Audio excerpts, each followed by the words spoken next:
Y yo vengo a decir, gracias Benedicto XVI, es lo que vengo a decir, ¿eh? La gratitud es la memoria del corazón. Yo pertenezco a una generación de obispos que fuimos ordenados al inicio del pontificado de Benedicto XVI. Pertenezco a una generación de obispos que, pues, nuestra etapa de seminario y nuestro sacerdocio fue acompañado completamente por San Juan Pablo II. Bajo su paternidad nos formamos en el seminario. Yo recuerdo que a San Juan Pablo II se le eligió en mi primer mes de seminario, recién entradito, con 17 años tenía yo, ¿eh? Él fue elegido, fue el papa del seminario, fue el papa del sacerdocio, fue un pastor de pastores. Fue maravilloso, ¿no?, recibir su paternidad. Y cuando comenzó el pontificado de Benedicto XVI, bueno, pues me llevé la sorpresa de que la Iglesia me pidió ser obispo, ¿no? Entonces, creo que pertenezco a esa generación que le debe mucho, ¿no?, muchísimo. Y entonces tengo un deber moral de gratitud, que vengo aquí a expresarlo, a ese tándem luminoso, ¿no?, que conformaron Juan Pablo II y Benedicto XVI, Karol Wojtyła y Joseph Ratzinger, un tándem indisoluble, diría yo, ¿eh? Decía al principio que la gratitud es la memoria del corazón, pero es que también hay que expresarla, porque sentir gratitud y no expresarla es como envolver un regalo y no entregarlo. No, aquí vengo yo a entregarlo, ¿eh? Y vengo a decirlo. Y tengo muy claro que esta expresión de gratitud no es nostálgica. No, no es nostálgica en absoluto. Yo vivo el pasado con mucha gratitud. Creo que he sido un privilegiado, que hemos sido unos privilegiados. Vivo el presente con pasión, sabiendo que hay un gran combate en el presente. Y vivo y abrazo el futuro con esperanza. No exenta de preocupación, claro, porque es que el que diga que no está preocupado es que está ciego o hace como si no ve. Pero tengo esperanza, porque la Iglesia es del Señor. Empiezo por hacer referencia a Benedicto XVI como precepto de la Congregación de la Doctrina de la Fe, que yo diría que fue mano derecha de San Juan Pablo II. Qué gran bien hizo la Iglesia en aquellos años, 24 años como precepto de la Congregación de la Doctrina de la Fe, desde el año 81 hasta el 2005, 24 años como precepto de la Congregación de la Doctrina de la Fe frente a 8 años como Papa. Fijaros, mucho más tiempo estuvo en la congregación que en el pontificado. Es difícil saber cuándo prestó mayor servicio a la Iglesia, si siendo la mano derecha de San Juan Pablo II en la Doctrina de la Fe o como su sucesor. Es difícil saberlo. Yo vengo aquí a atreverme, a lanzarme, a dar una tesis, la tesis que yo me atrevo a decir, que el mayor legado que Joseph Ratzinger, Benedicto XVI, ha dado a la Iglesia es el catecismo de la Iglesia Católica. A ver, yo creo que es el mayor legado. Hago esta afirmación en el 30 aniversario de la promulgación del catecismo. No sé si sabéis que este mes de octubre se ha cumplido, el 11 de octubre, 30 años de la promulgación del catecismo de la Iglesia Católica. Él lo vivió aquello como precepto de la Congregación de la Doctrina de la Fe, aunque también como Papa le tocó a los 2 meses del inicio de su pontificado promulgar el compendio del catecismo de la Iglesia Católica. Como bien sabéis, yo he tenido el privilegio, el regalo de Dios de que el ministerio sacerdotal y episcopal se ha visto muy configurado por la experiencia de recibir y explicar el catecismo mayor, el catecismo menor, el Yucat. Eso ha sido el mayor regalo que Dios me ha permitido hacer en esta vida. Estoy convencido que un regalo mayor que ese ya no voy a poder ver. Es el mayor regalo de mi vida. Cuando uno mira el devenir de la historia, se convence de que es un milagro que esa obra magna del catecismo fuese elaborada y promulgada en plena crisis del relativismo. Es una muestra de la divinidad de la Iglesia, capaz de hacer eso. como fue una muestra de divinidad de la Iglesia, pues el ser capaces de promulgar la Humane Vitae en el verano del año 68, al mes siguiente del mayo del 68. A ver, eso es un milagro de la divinidad, de que la Iglesia es divina y no es humana. Es un signo de la providencia con la que Dios cuida a su Iglesia, el hecho de que en este momento de tanto confusionismo y crisis interna en el seno de la Iglesia, dispongamos de esta expresión normativa de la fe tan desarrollada y tan recientemente promulgada. Qué providencial es que en este momento el Catecismo de la Iglesia Católica esté promulgado. Pongo un ejemplo, ¿no? Pero podríamos poner muchos.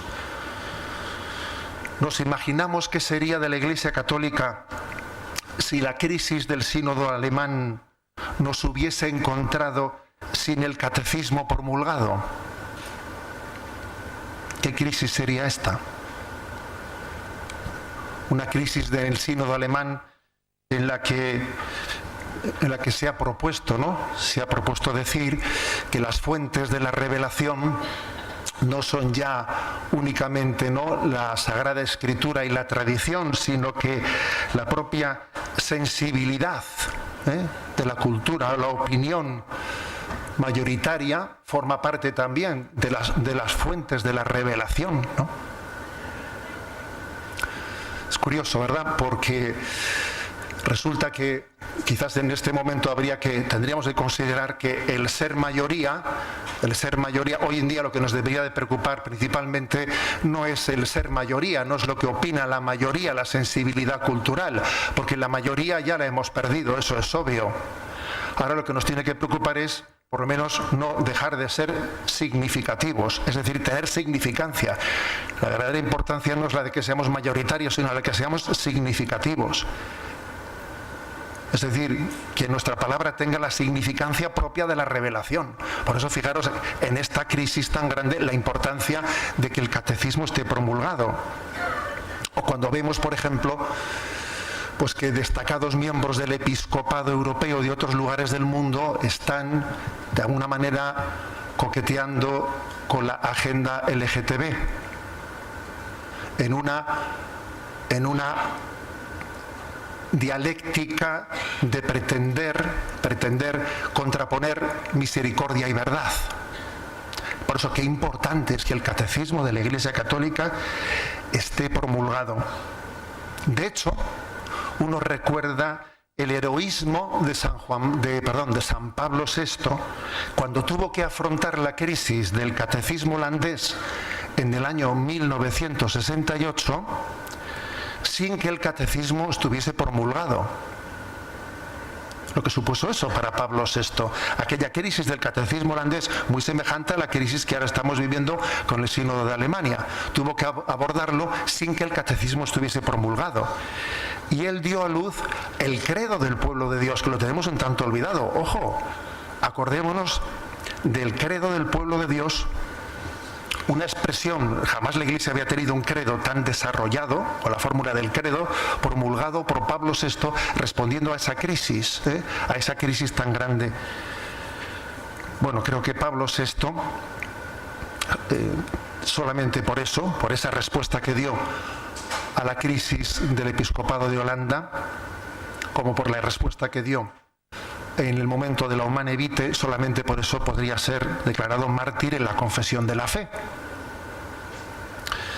Pero bueno, por eso insisto, qué importante es que la providencia haya querido que en este momento de crisis nos encuentre con el catecismo de la Iglesia Católica promulgado. Avanzo en el desarrollo de mi tesis, que os quiero recordar que he dicho que mi tesis era que el legado principal de Joseph Ratzinger, Benedicto XVI, es el catecismo de la Iglesia Católica. Avanzo. Y me quiero referir a un detalle desconocido para algunos, que es muy significativo sobre la implicación personal de Joseph Ratzinger en el proyecto del catecismo.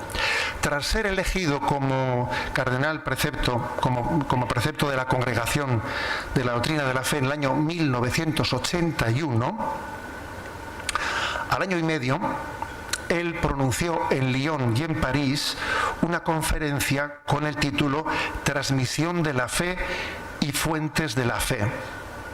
una conferencia clave. Fue pronunciada en Lyon y en París. Y en esa conferencia él señaló el error de haber suprimido de facto el catecismo romano, el catecismo de Trento, que había acompañado a la Iglesia Católica desde Trento hasta el Concilio Vaticano II. El error que supuso que al celebrar el Concilio Vaticano II se quedase suprimido el catecismo anterior y hubiese un vacío en el momento tan delicado en el que el Concilio Vaticano II tenía que ser recepcionado. Y claro, recepcionar un concilio sin un catecismo que tiene una cosmovisión plena, íntegra de todos los misterios de la fe, pues era un error muy grande. Él señaló ese error. Señaló en esa conferencia la crisis de la catequética. La fe quedó entregada a la arbitrariedad del catequista, que a uno le podía tocar en suerte, ¿no? Habló del riesgo de los experimentos catequéticos, en los que la didáctica y la pedagogía anulaban el contenido. El método pasa a ser el criterio para el contenido y no ya su vehículo. La oferta se regula por la demanda. Era una gran crisis la que se estaba viviendo en ese momento, ¿no?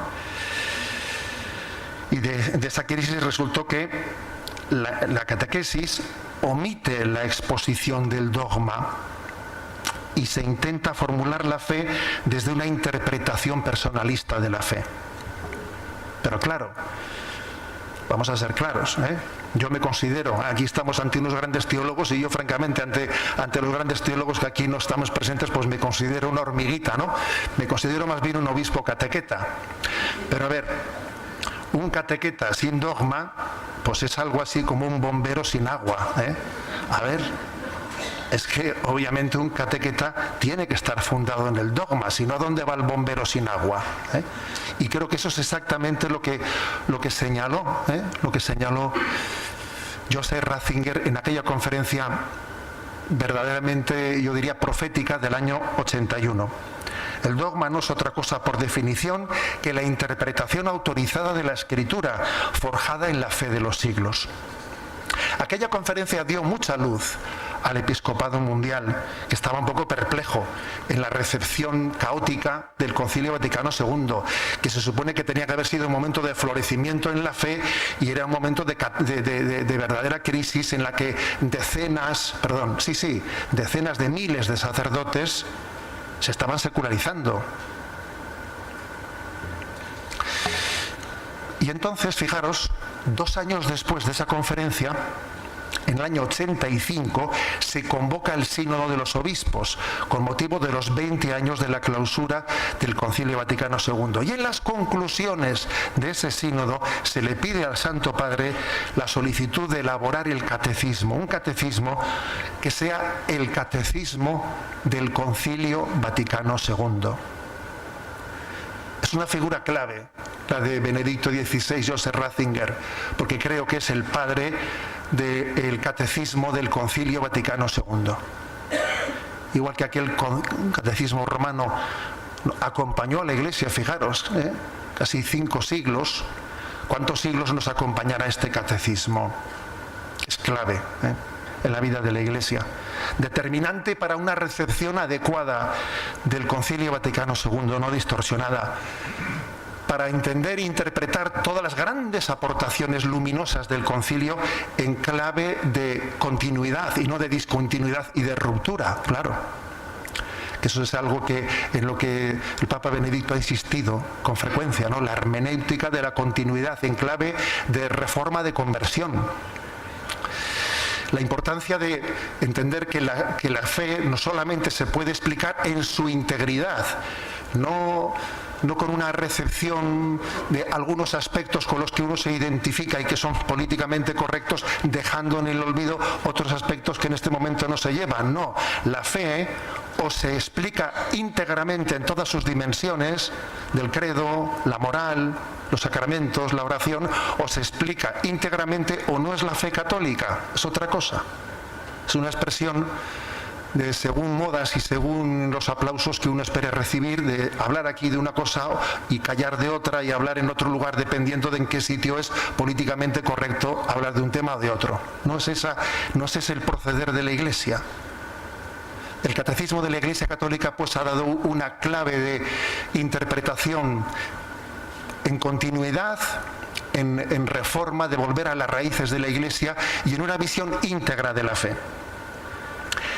Qué importante es, fijaros, entender que luego después el pontificado de Benedicto XVI no hizo sino continuar con el gran servicio a la fe que había hecho él con el Catecismo de la Iglesia Católica.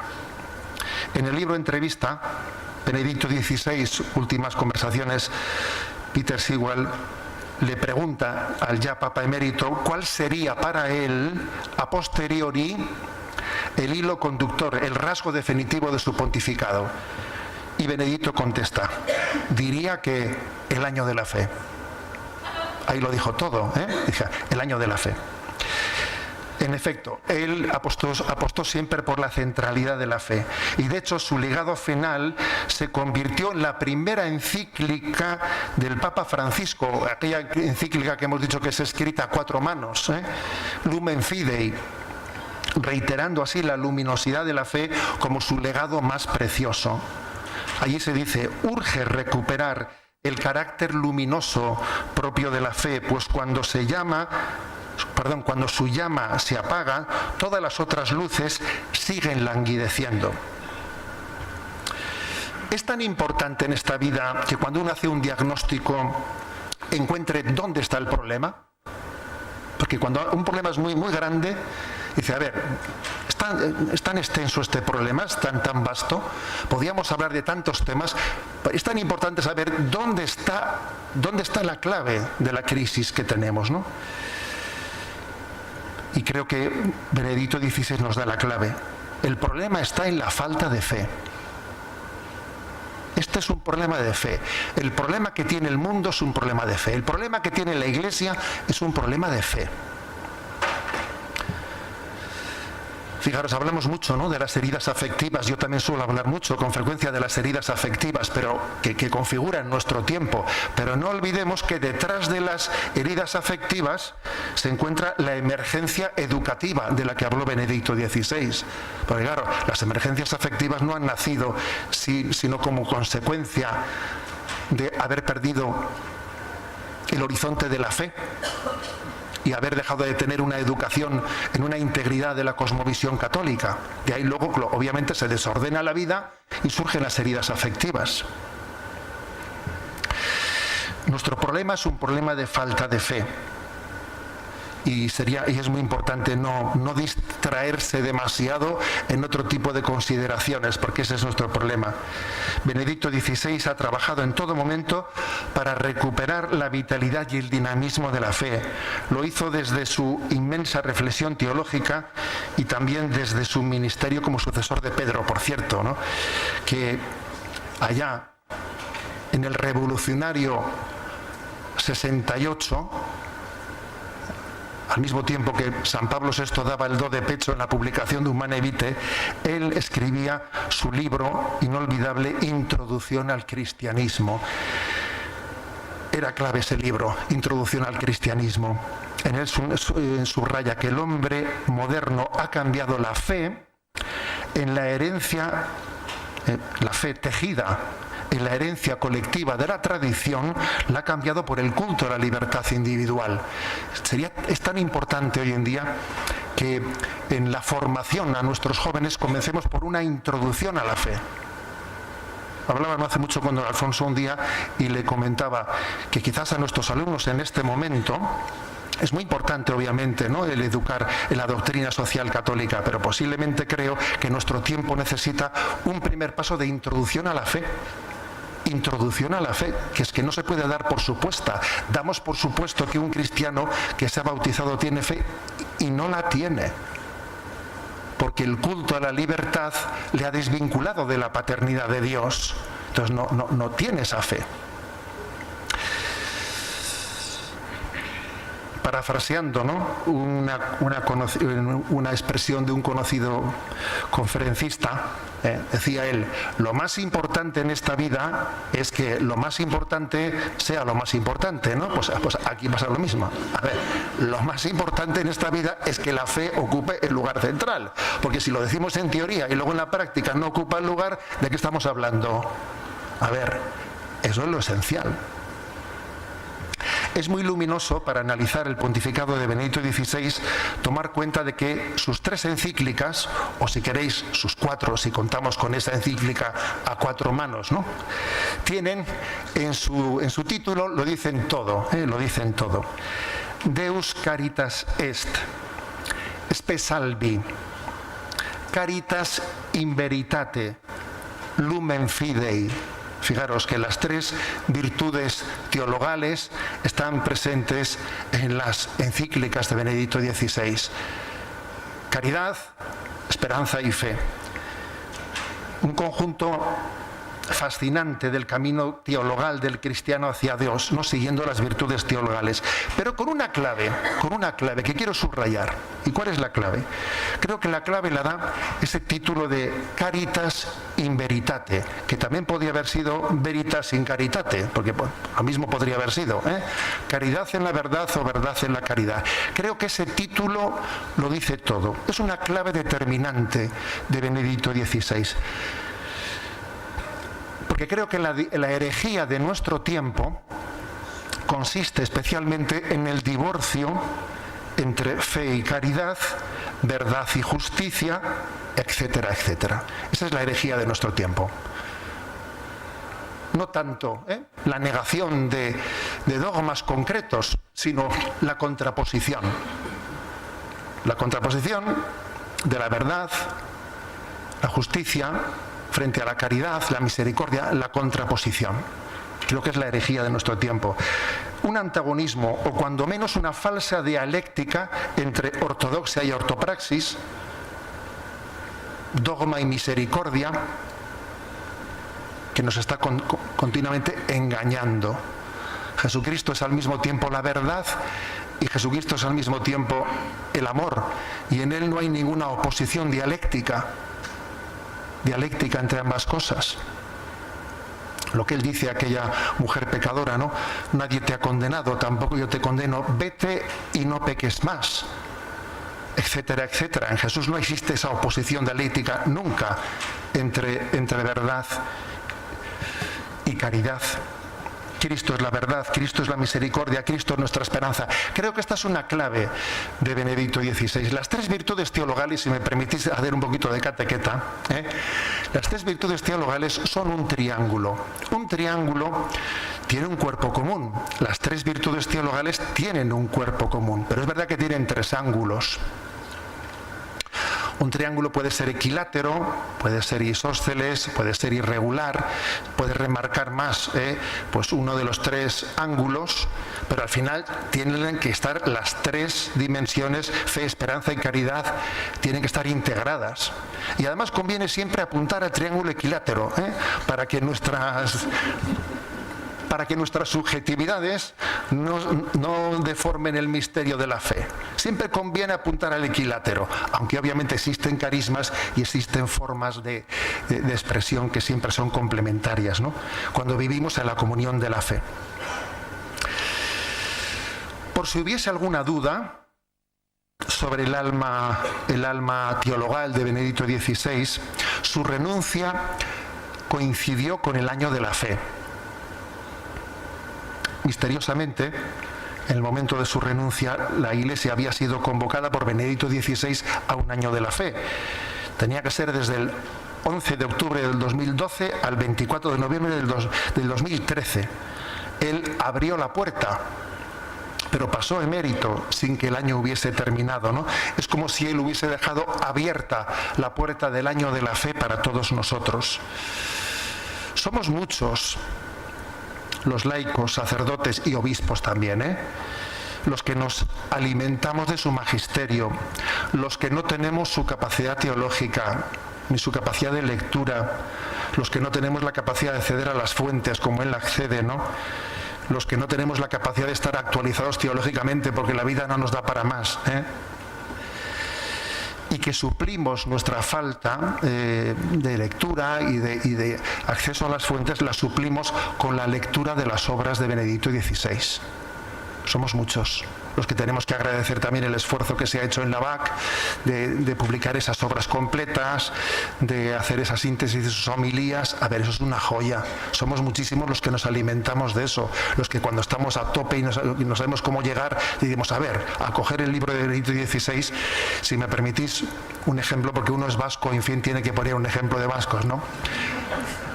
Cuando un vasco come una chuleta de buey, es muy consciente de que ese buey ha comido muchísimo pasto y muy diverso, y que gracias a todo lo que se ha alimentado él está ahora recibiendo una chuleta concentrada que claro, que es un regalo.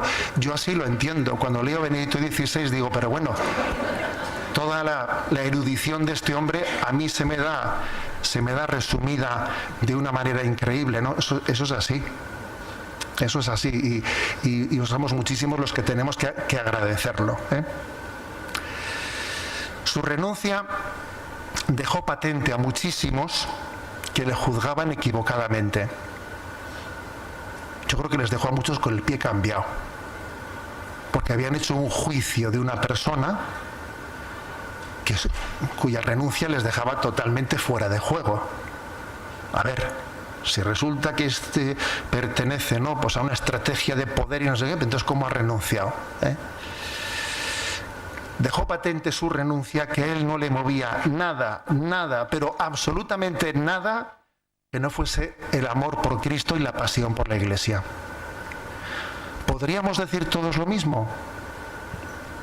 Que no tenemos ninguna estrategia, ninguna otra aspiración que el amor a Cristo y a la Iglesia.